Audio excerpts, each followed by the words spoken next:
En ce début du XXe siècle, l'Empire ottoman agonise. Les jeunes Turcs au pouvoir veulent se débarrasser des influences françaises et britanniques dans les provinces arabes. En novembre 1914, ils entrent en guerre aux côtés de l'Allemagne et de l'Autriche-Hongrie. En retour, les Britanniques veulent enlever aux Ottomans le contrôle du pèlerinage à la Mecque. Ils savent que les musulmans les combattent au nom du djihad ou la guerre sainte. Pour cela, ils s'appuient sur le gardien des lieux saints de l'islam, le shérif Hussein ibn Ali, en jouant sur la fibre arabe.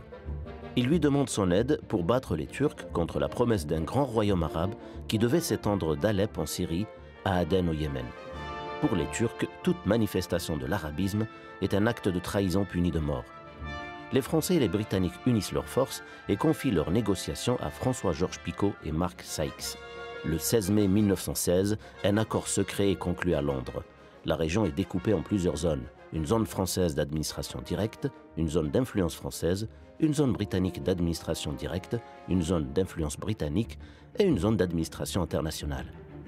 Fin 1917, le gouvernement révolutionnaire russe dévoile l'accord Sykes-Picot et provoque la colère des Arabes. Ces derniers découvrent aussi que la Grande-Bretagne défend l'idée d'un foyer national juif dans la région. C'est la déclaration Balfour du 2 novembre 1917.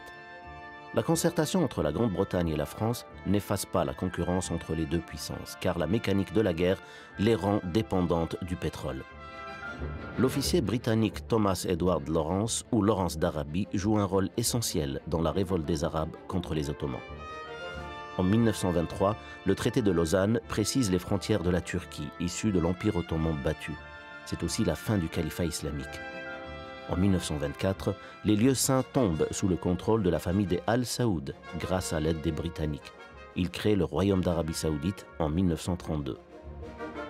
Depuis les accords de Sykes-Picot, des pays arabes sont devenus indépendants, mais la région est déchirée par des conflits dévastateurs. De nouvelles alliances avec les puissances occidentales sont apparues, accentuant les tensions autour du pétrole et des territoires. Des régimes autoritaires font face à des organisations extrémistes qui veulent restaurer le califat perdu par les Ottomans.